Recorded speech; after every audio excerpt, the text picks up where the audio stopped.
Hello, and welcome to the 9th episode of the Talos Principle.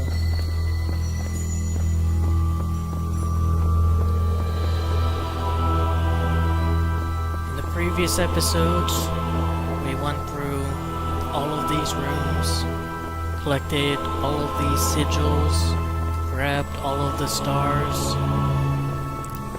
And though there's a few places we are yet to explore in this area, as far as what we can do right now, it is complete. It's time to step into the great unknown, World Zero. You have proven yourself worthy, child, and this gate shall be forever open to you. Seek now the other worlds I have given you, that you may attain even greater mastery and bring glory to your kind.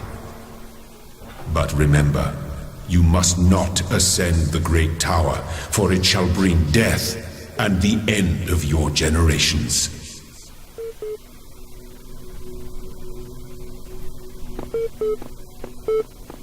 First, let's see what he has to say.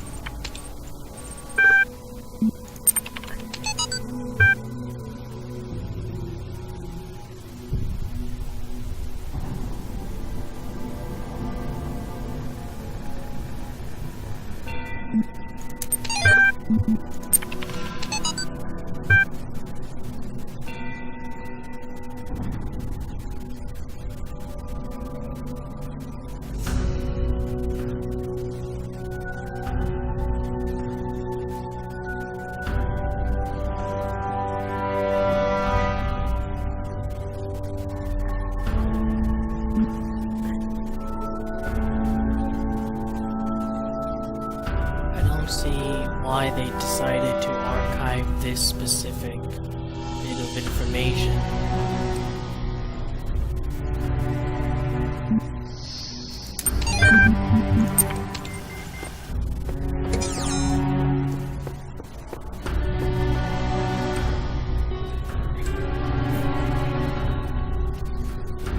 We have a few headless statues. And in Area B, Sphinxes. I probably mutilated that word. So we're not allowed to climb this tower, huh? God got a little less pissy about the existence of very tall structures, but apparently he still doesn't like us being at the top.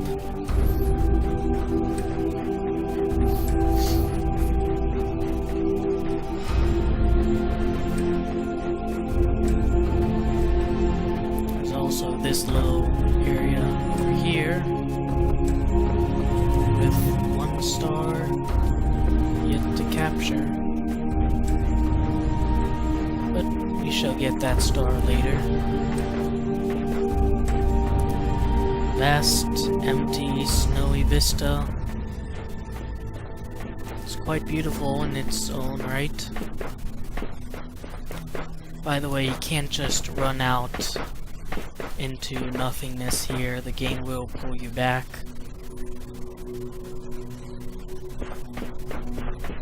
But enough dilly-dallying. We still have sigils and stars to collect, and terminals to read.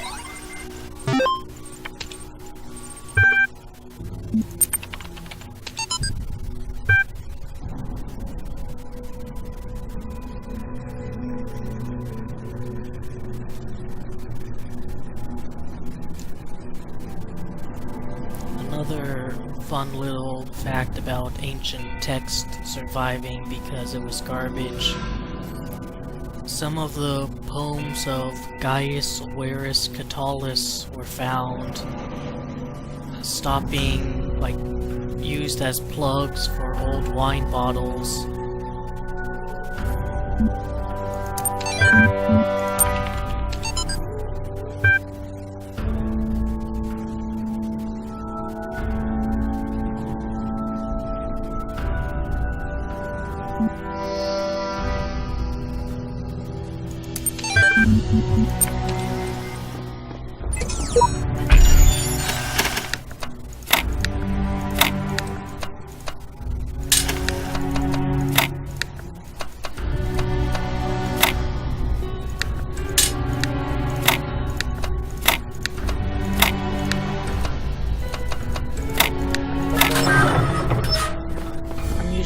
Pretty good at these sort of puzzles there.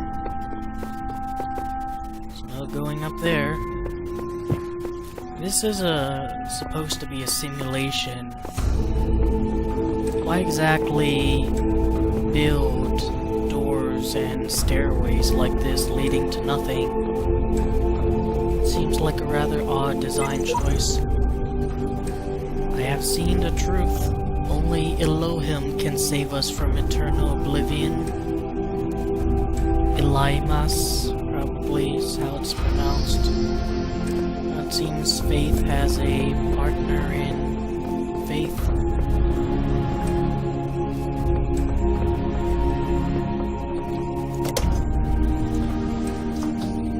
A new land stands before you, my child. And know that this is a land of death, but also great beauty. As you walk amongst these tombs, consider all those who came before you, and how they served the greater purpose of which you are also part. It sounds a bit like that recording Alexa had about being within the ruins of Pompeii, and her mother comforting her by pointing out that the reason they're even standing among those ruins in the first place is a whole incredibly intertwined, incredibly intricate history of humanity.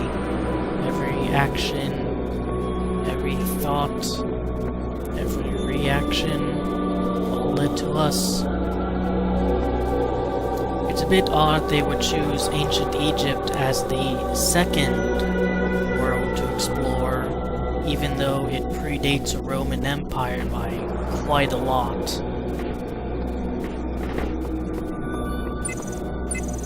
It seems there's a new asset that we are still unable to acquire.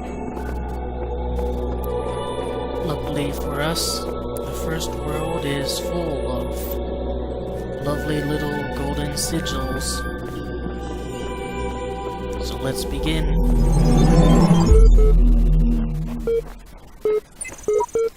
I'm finally getting some sense out of the entity in the archive. Though, at some cost to my sanity, I am beginning to think this Elohim wields no more control over the world than we do. It's a bit ironic that the guy called Sheep is a guy who talked about how the best thing in life would be to lead others by example and make the world a better place through his actions. And now he's willing to defy even God himself. Going straight into conversation, Milton? Alright. Tell me something. Do you always do as you're told?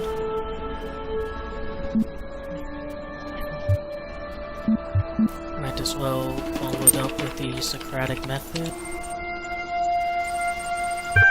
I only ask because I couldn't help but notice a stash of brightly colored knickknacks you're collecting.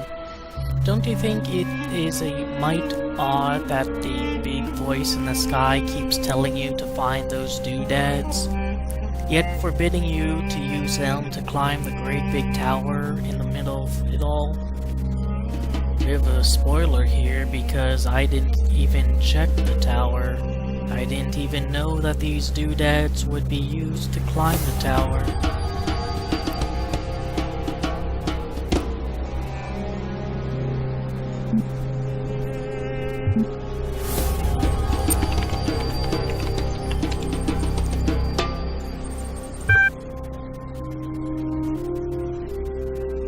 You'd be amazed how many just do as they're told without stopping to think for themselves, but maybe you're different. Not exactly all too different. Sheep over there seems to be performing his own free will. Then again, maybe you're exactly the same. Maybe everyone climbs a tower, and the only way to win is to stay down here with the mortals. This is clearly a lot of very leading questions.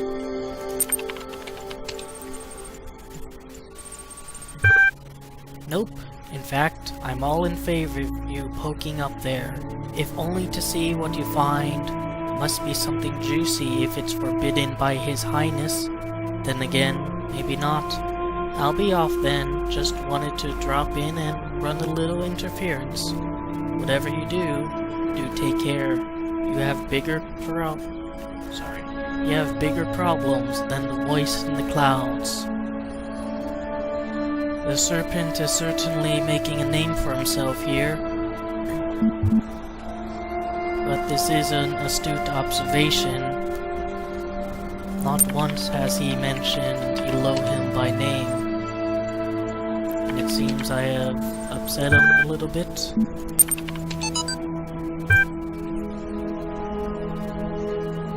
This guy, E.A. Wallace Budge, is a real-life person. He was an Egyptologist in the early 20th century.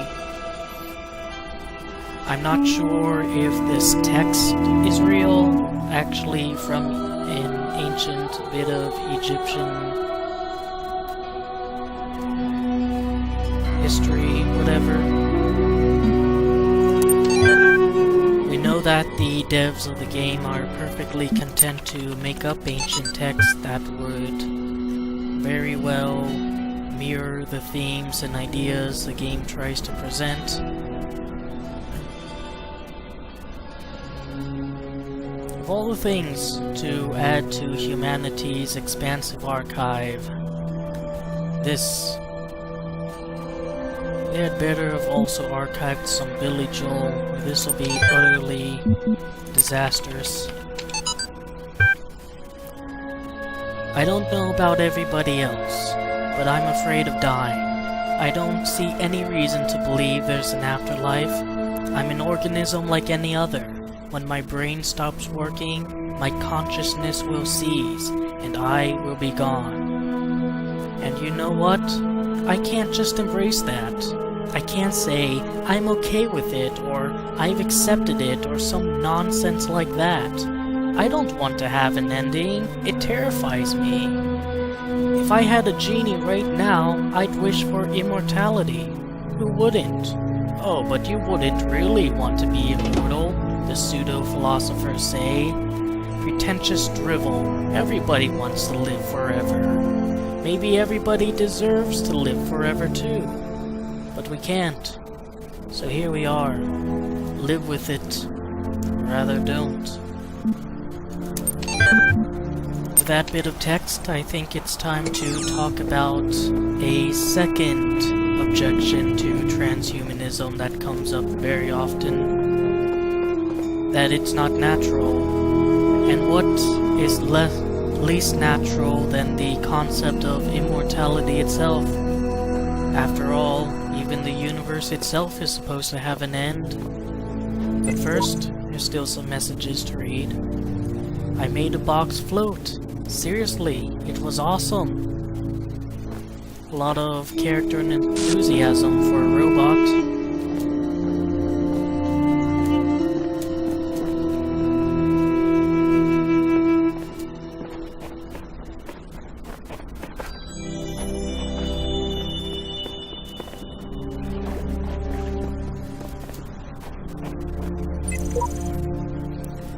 There are hidden dangers in this new world.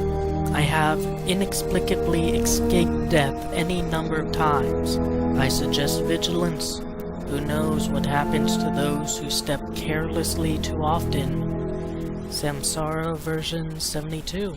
Well, that's a rather odd message. After all, the only real danger is those orbs that float around and move in predetermined paths. And even if they kill you, you just reset back to the start of the puzzle. Your progress is lost, but it's not too difficult to get back. message from Milton, but I'm sure we'll hear from him again soon.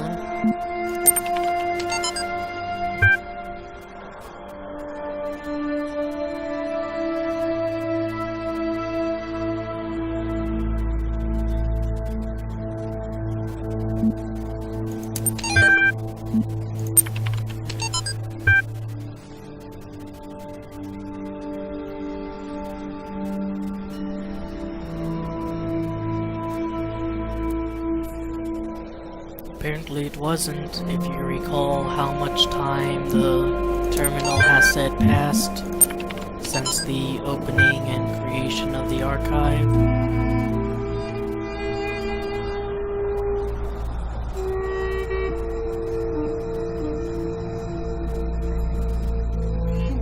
A good point, evolution works within populations, not individuals.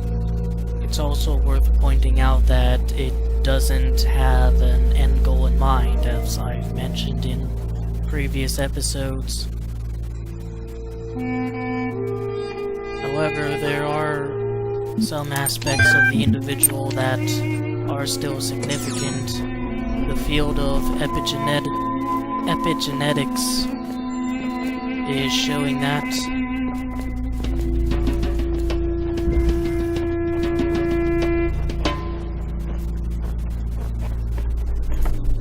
So, transhumanism is bad because it's simply not natural. And certainly what is natural must be good, right?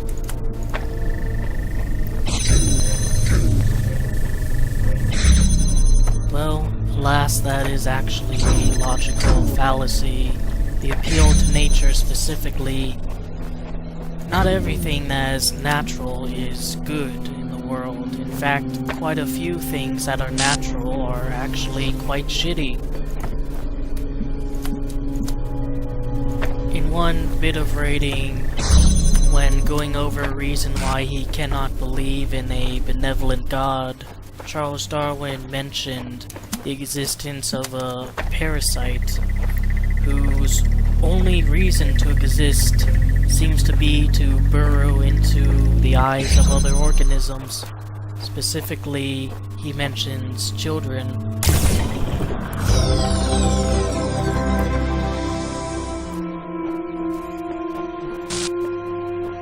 For literally no reason at all, I'm just going to set this right here.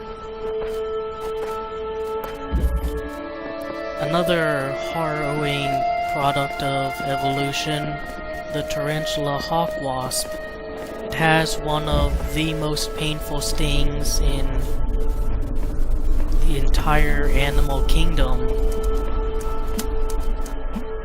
But how it actually reproduces is truly terrifying matter.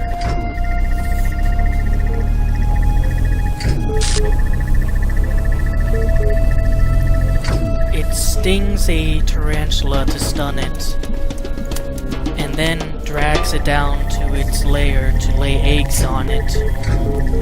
This process goes on for weeks where the eggs eventually hatch, and then eat away at the still living tarantula.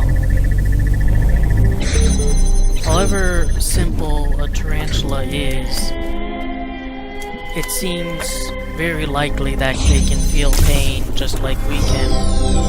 Perhaps not as sophisticated, but pain all the same.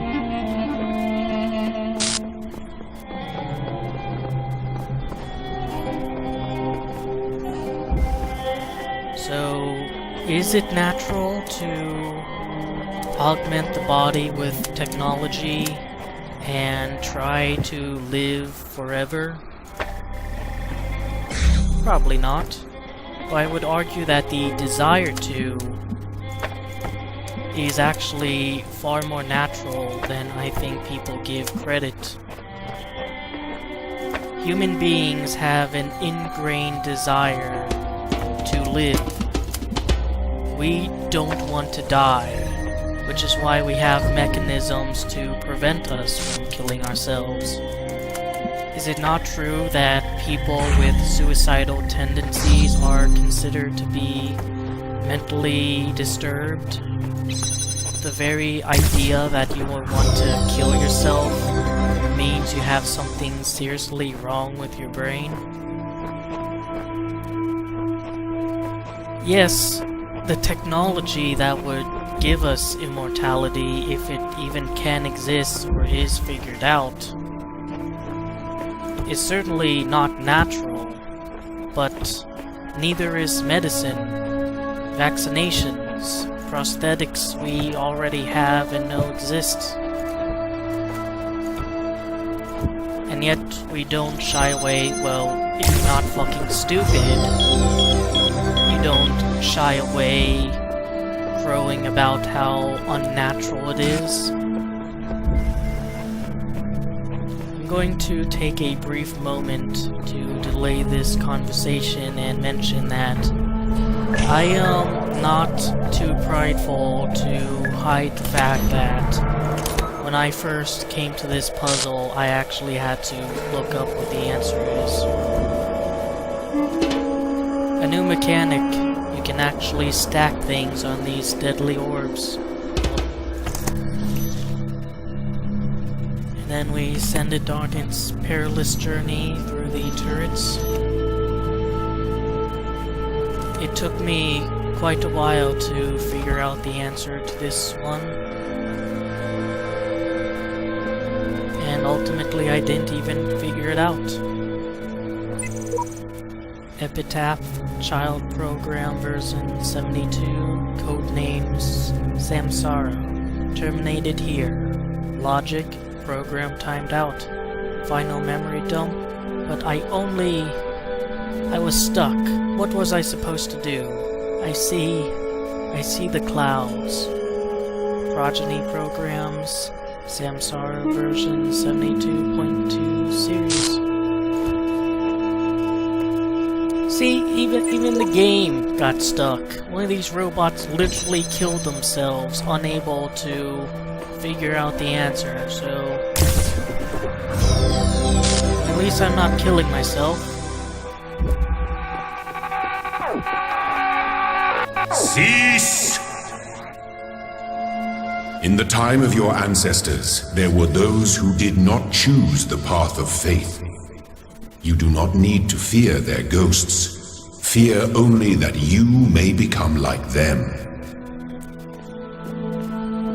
Well, this isn't the first hologram we've come across, but it is one showing a considerable amount of fear. My question is, though, was that an actual person? Or is it just Elohim flexing his muscles? After all, he did do that bit with removing excess data in that one level. This could just be him trying to lasso on to our faith and make us fear him. Fear after the many questions and issues brought up by the Milton library assistant.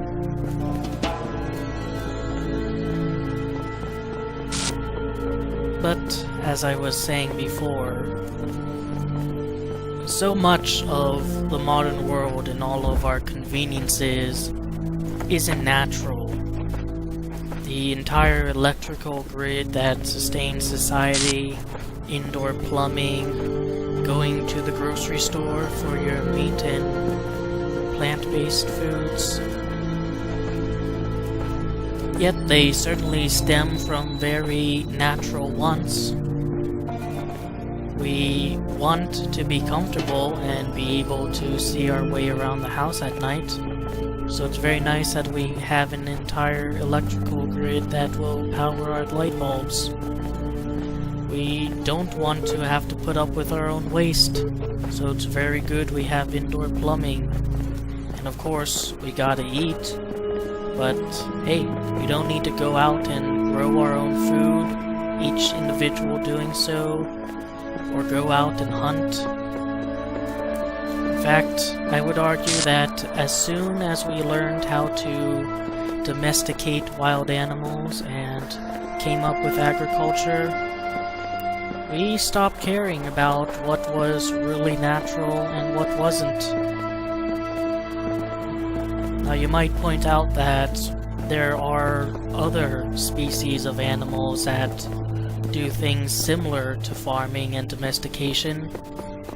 Going back to our friend the tarantula, there's a few tarantulas that actually keep tiny frogs as companions because those frogs are able to consume the ants and other extremely tiny insects that threaten the tarantula's eggs. A symbiotic relationship. How is that natural and our farming isn't? Or our domestication isn't? And it might be that they both are. But then it might also be that us just figuring out how to break away from the struggles of nature is natural in of itself. We, after all, did evolve as tool users.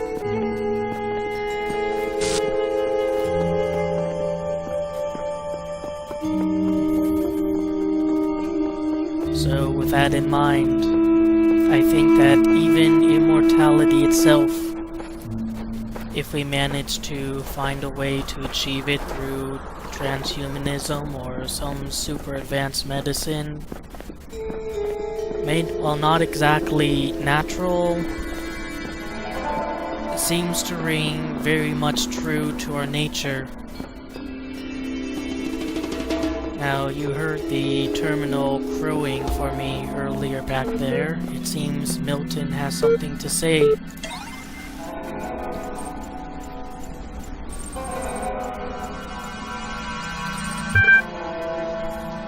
Can you tell me what is to you the important difference between a pebble and a tree? A tree is heavier, a pebble is older, and a tree is alive.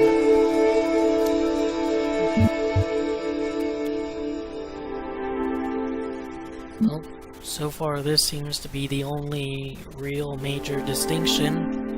We certainly do put a lot of stock into life versus non-life, hence the entire debate of even if a machine could think and act exactly like a human, if we should or should not consider it alive and all the rights and respects that come with life. Now, what is the relevant difference between a tree and a frog? A frog is conscious, a frog is green, a frog is delicious. I'll simply go with conscious, since that seems like the more important answer.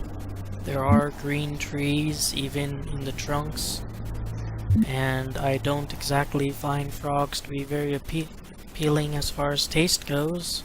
But then again, neither do I find trees. Now, let's try something harder. What's the difference between a frog and you? What makes you a person? I have feelings. Well, frogs have feelings too. They're able to be afraid, as far as I know. I'm rational. That seems like a pretty decent one. I'm self-aware. While a frog is not able to recognize its own image in a mirror, the fact that frogs do react to the outside world does show that they're aware that they are alive. Nothing important, frogs are people too. Well, that's just arguing a very silly point.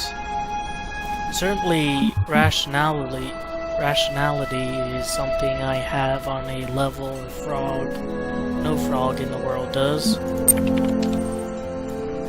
That is the answer I'd been contemplating as well.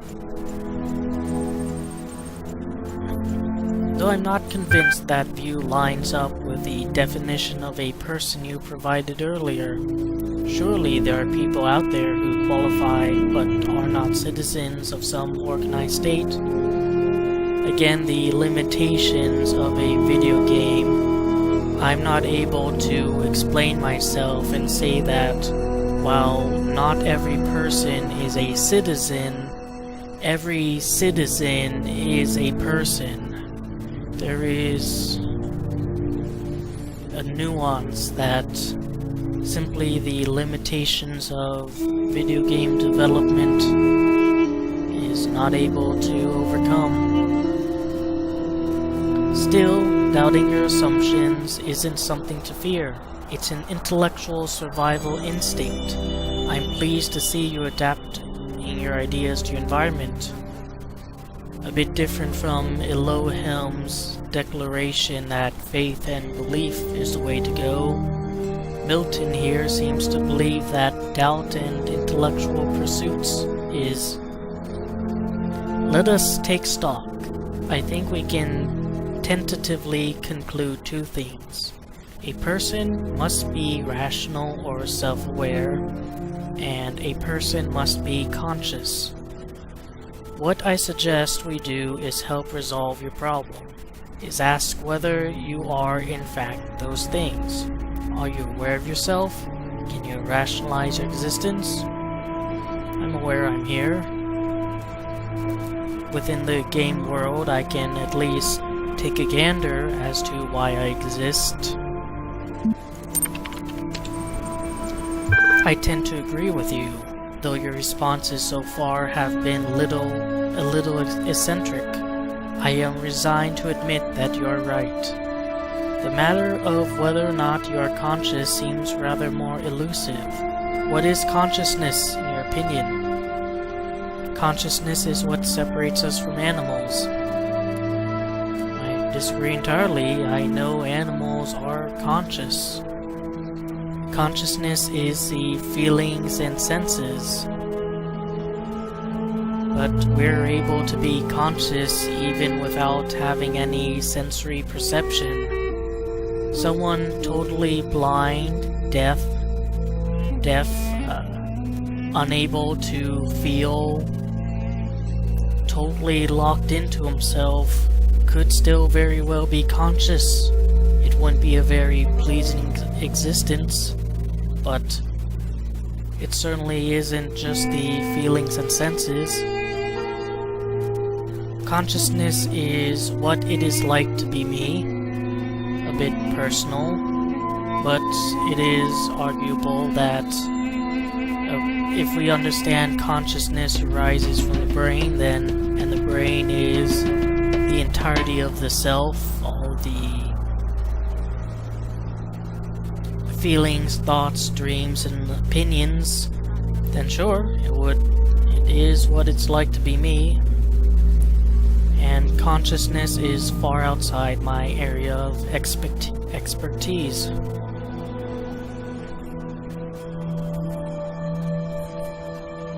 Well, I'm going to take the fourth option, because I want to see if Milton is able to present anything.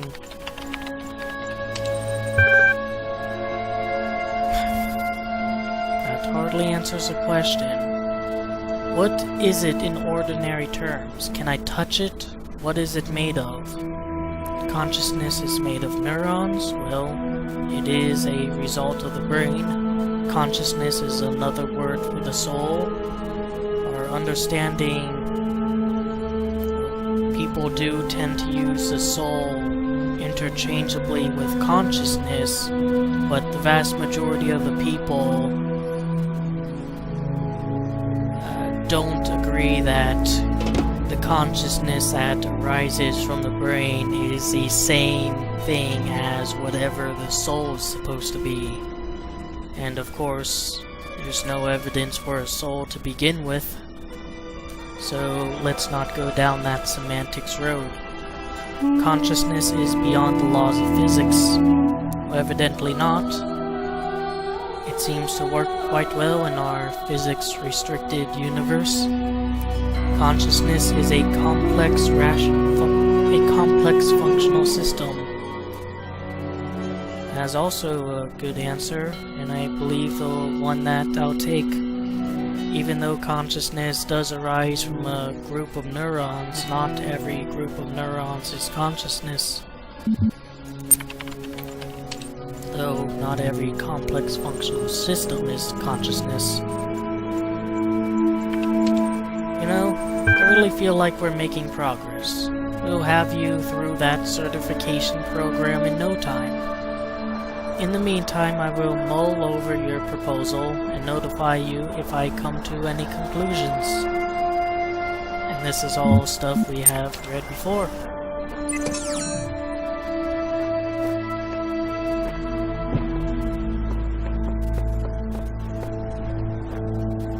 One last look around. There doesn't seem to be any pre-recorded messages in the area, as far as I know. Perhaps they've just gone old-fashioned, or Alexa ran out of things to talk about. But I'm sure we'll see them again. And if we want, we can paint a pre-written message here. Have you tried crossing the laser beams? Nothing quite like a bit of bad advice. But I shall withhold on that. I get an achievement for it, if I recall correctly.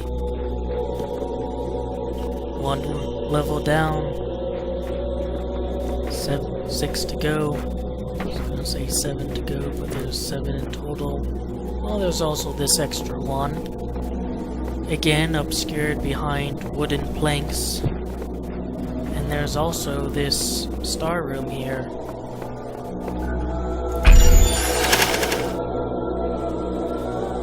Which, like the previous one, requires that we have gotten 10 stars.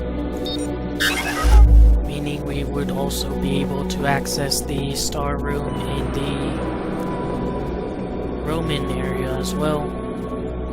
But I shall hold off on that until near the end. Instead, let's unlock an item, shall we? A lot of fun can be had with a new toy.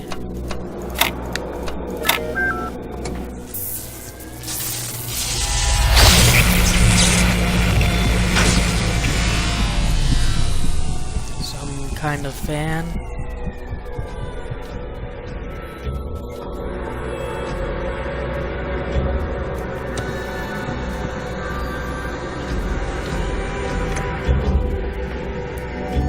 Able to unlock this one yet, but looks like next episode we'll get a few of the things we need. And then finally, when we cross through episode 3, that'll be everything we need for it. I hope this episode has been interesting and I've given you a lot to think about. Until next time, thanks for watching.